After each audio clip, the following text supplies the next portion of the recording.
Assalamualaikum warahmatullahi wabarakatuh. Perkenalkan, nama saya Dinda Rahma Fitri dengan NIM A1D11849 dari R002.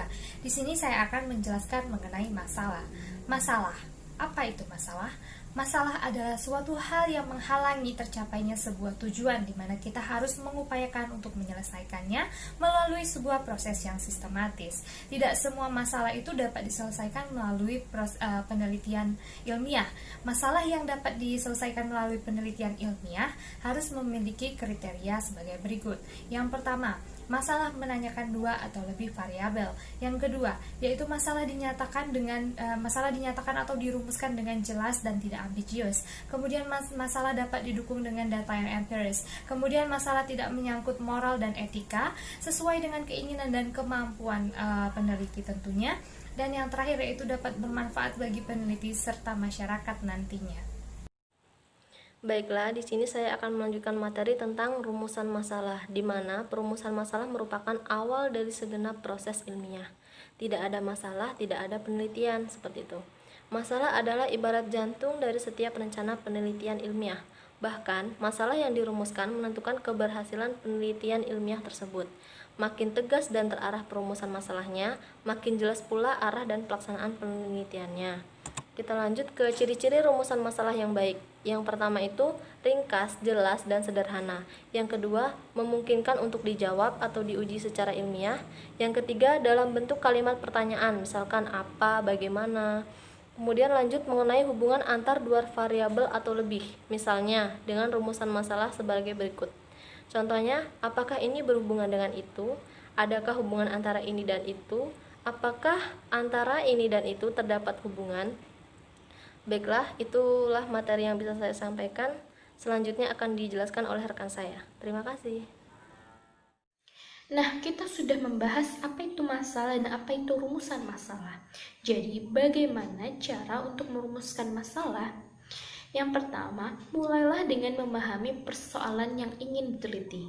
Apakah menyangkut hubungan antar variabel ataukah tidak? Yang kedua, rumuskan dulu masalah pokoknya.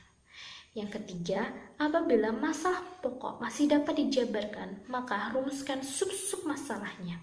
Yang keempat, baik pokok masalah maupun sub-sub masalahnya rumuskan dengan jelas. Dengan cara, apabila menyangkut hubungan antar variabel, maka rumuskan mengenai ada tidaknya hubungan antar variabel tersebut.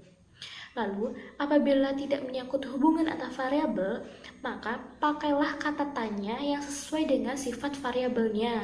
Misalnya, yang pertama, apabila menyangkut proses, pakailah kata tanya bagaimana.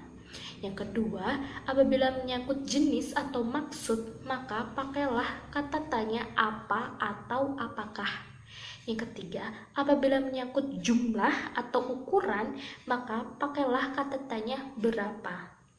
Yang keempat, tiap kata di dalam kalimat pertanyaan hendaknya definitif, yaitu tidak menimbulkan aneka tafsiran.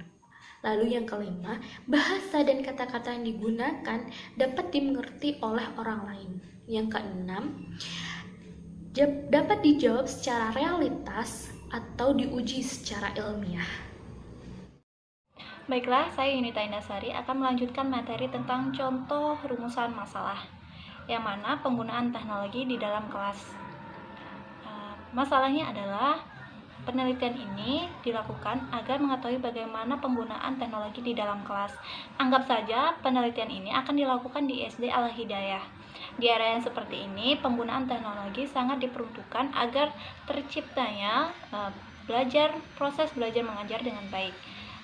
Sedangkan di SD Al-Hidayah ini adalah SD yang cukup jauh dengan daerah perkotaan, sehingga membuat penggunaan teknologi ini jarang digunakan.